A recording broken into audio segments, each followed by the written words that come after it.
Three, two, one.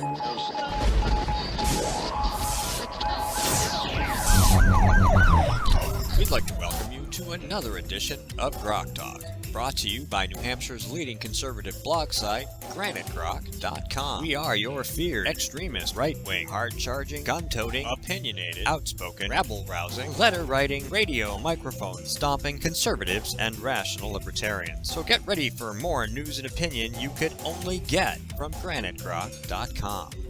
GrokTALK. All right, we're back. GrokTALK. Steve McDonald, Mike Rogers, Skip Murphy, Max Abramson's with us. And we have on the phone with us... It's my pleasure, thanks. Hey, how you doing? Carly, welcome to the show. Thank you, Steve. How are you doing? Good to have you here. We only have a short segment, so I'm going to avoid all that segue intro stuff we usually do and get right to the questions. I had asked a couple people if they wanted me to ask you anything specific, and the question that came up most frequently was Common Core. People wanted to know what your stand was on that. Well, I think it's a bad idea. I think it's a bad idea because we've pretty conclusively demonstrated that the Department of Education getting bigger and bigger is not helping the quality of our education. I mean, the Department of Education has been costing us more money for decades, and the quality of our education continues to deteriorate. There are people who will say that Common Core is just a set of standards. It's not intended to be a heavy-handed bureaucratic program, but federal bureaucracies only know one way. It's called heavy-handed. And once you have a national set of standards, then you have a national push to test to the standards, to teach to the standards. And of course, behind the Common Core standards are a set of companies who tend and stand to benefit from those standards. They're testing companies, they're textbook companies. So I think it's a really bad idea. We need to return to what we know is most important in a child's education and involve parents and a good teacher, which means we have to give parents as many choices as possible. We need to make sure that teachers are held accountable.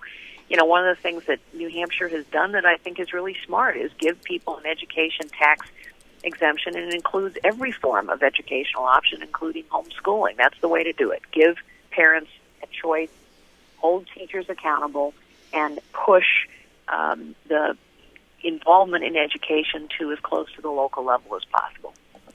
This is Skip, and I want to say thanks for coming on as well, Carly. We are very constitutionally oriented here at Granite Grok, but I think this is a question I can ask you that I can't ask most of your presumed opponents in the Republican primary here. You ran a large organization, $90 billion when you left HP. So you're quite well versed in how bureaucracies, whether they be public or private, tend to grow. That's what bureaucracies do. And they issue all kinds of rules and statutes and all of that stuff. My question for you is, one of the big bugaboos that conservatives have is that we are basically moving at a very rapid rate from where our elected representatives legislate the laws to one where most laws are being written by the administrators in the executive branch. What is your stance on that? And depending on what your answer is, what is your remedy if you were elected president? Yeah, well, first, I think you're absolutely right. Bureaucracies naturally grow bigger. Bureaucracies also turn in on themselves. They forget who they are there to serve. And so, you know, you have a Veterans Administration, a giant bureaucracy where veterans have to fill out paperwork and bureaucrats check paperwork, and then bureaucrats to decide if a veteran gets an appointment or not. It's a giant bureaucracy, and it has forgotten who it's there to serve. One of the things that, by the way, we have a lot of managers in the political class who are working within that system. And in addition to working within that system, they also are being influenced by people who stand to gain from that system. And the people who stand to gain from big, bureaucratic, complicated government are big, powerful companies. And so, you know, you see Obamacare that is written by drug companies and health insurance companies. You see Dodd-Frank written by a lot of the big Wall Street banks, and now we've destroyed 3,000 community banks. So it just creates a huge problem of ever-growing bureaucracy, crony capitalism, more and more complexity and corruption, and therefore the small, the powerless, the weak are getting crushed, and you see that in the data. So one of the things that I think has to happen is we have to elect leaders in the White House who are prepared to change the order of things for the better, are prepared to actually challenge the system because they haven't lived in it their entire political lives. But I also think we need to engage citizenry like never before. So what does that mean? I think first we go to zero-based budgeting so that we literally know where every single dollar is being spent. We don't know, and we don't argue over the trillions of dollars being spent. We just argue once a year over the rate of increase of one government agency or another. Second, we begin repealing massive pieces of legislation because we have to reduce complexity. We have to repeal a whole set of things. Third, we have to engage citizens. Technology allows us to do this. One of the other things I think we have to do is go to a pay-for-performance system. I mean, literally, we have an IG report every 3 months that tells us you can watch pornography all day long as a federal government employee and earn the same pay, pension, and benefits as somebody who's trying to do a good job. That's outrageous. It's outrageous. Carly, Go ahead. I'm sorry. I want to see if I can pinpoint this. With Obamacare, we saw just hundreds of times when the legislation said the Secretary of Health and Human Services shall determine That's this right. and shall determine this. Would you, if you were to run and if you were elected, would you tell Congress, you need to do the job instead of passing it off to us? I will veto this legislation because you're not doing the hard work of making all the hard decisions. I'm supposed to execute the law, not make the law. Would you be in a position or of a state of mind to actually tell Congress by vetoing, go back and do your job right? I absolutely would, but I would add to it. I would also require Congress to post every proposed piece of legislation. I would require every agency to post every proposed piece of regulation on the Internet for absolutely everyone to see. I would require them to leave it there for a reasonable comment period. I would draw citizens' attention to it, and I would ask them to vote on it. Do you think this is a good idea or not? Technology permits people to vote for American Idol once a week. We can put technology in people's hands so that they can vote on proposed legislation and regulation. Yeah, the problem is people tend to watch American Idol and not watch the legislation, unfortunately. Well, maybe it's because they think their vote doesn't matter. You know, there are a bunch of people disengaged from the political process, not because they don't care, but because they look at what's gone on over years and years and years, and they say, you know what, it never changes. It doesn't matter what I do. People forget the Tea Party was formed under President George W. Bush, not under President Barack Obama. Good. So, Carly, this is Mike. I greatly appreciate your thoughts about cutting down the bureaucracy and making Congress do the work that they're supposed to do, which, by the way, is one of my main preferences. But you've led a large company with a large bureaucracy, and it's always, as you say, tricky to get the bureaucracy to shrink. And at the end of the day, it's about customer service. Unlike the VA, if, say, Hewlett-Packard isn't nimble, the customers will go buy their printers or computers somewhere else. So have you actually cut a bureaucracy, and how, and do you have the experience that you can bring to the White House to make that happen? Well, yes, I have. I've cut many bureaucracies, and you're absolutely right. The first thing you need to do to actually transform and cut a bureaucracy down to size is know where you're spending money. And that's why zero-based budgeting is so important. We need to know where our money is being spent. Secondly, you need to tackle the known places where there exists fraud, waste, abuse, and corruption. Every single year, there is a report issued in excruciating detail of hundreds upon hundreds of billions of dollars of wasted money, and no one does anything about it. We know where this is. We just don't do anything about it. Third, you have to engage the people who are supposed to be served. So, one of the things that I did early on in Hewlett-Packard is I went and talked to customers and customer service people.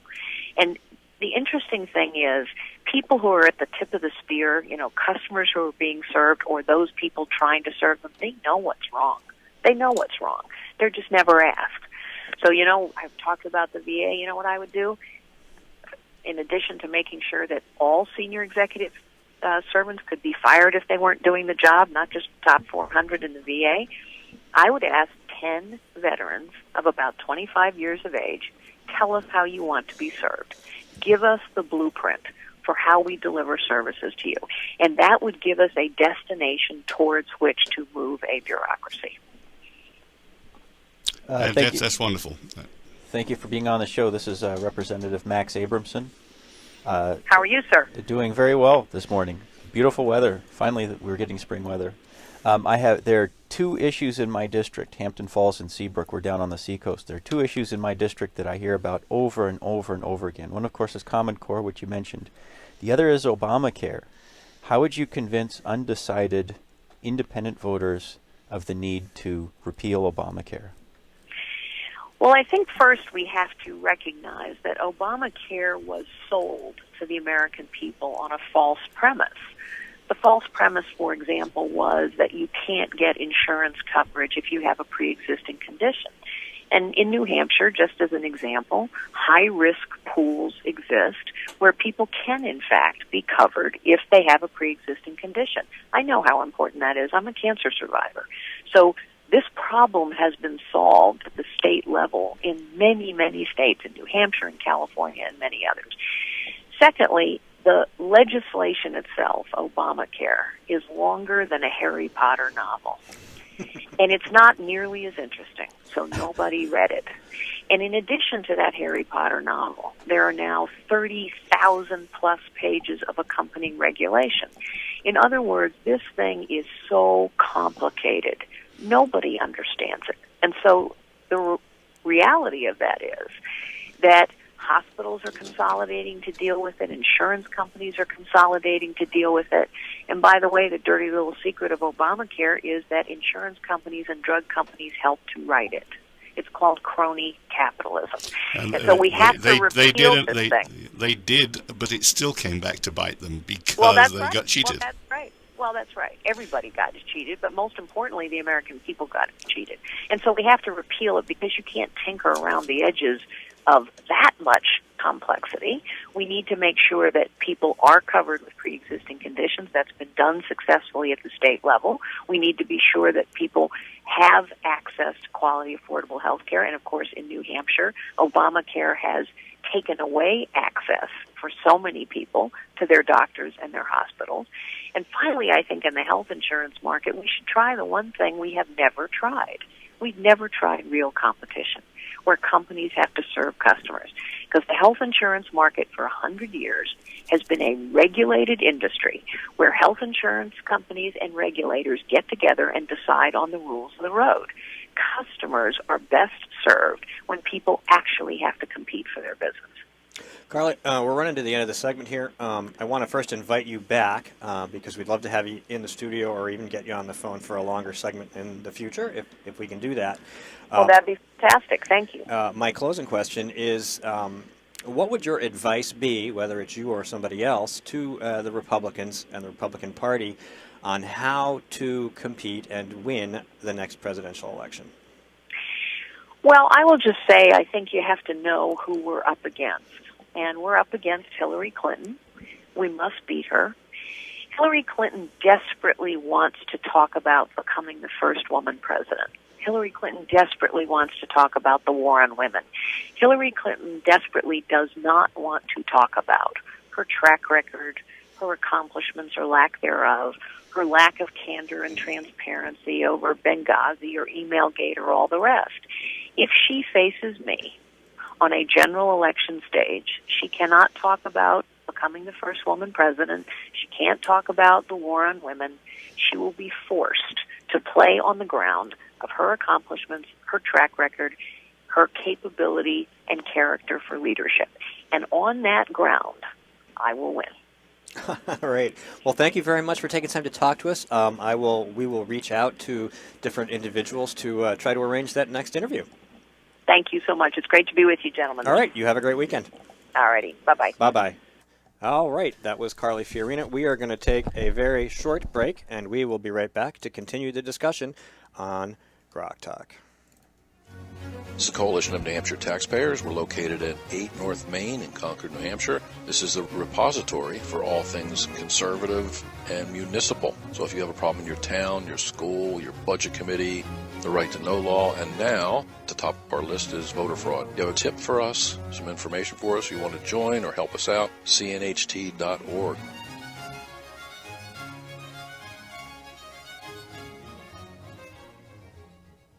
Hi, this is Rich Gerard, host of Gerard at Large in the Morning, the Manchester area's only locally owned, locally operated, focused, and interested, riveting radio show, heard live every Monday through Friday from 6 to 9 on 90.7 FM WLMW, New Hampshire Family Radio, and available 24/7 live or archived at gerardatlarge.com. Be sure to tune in.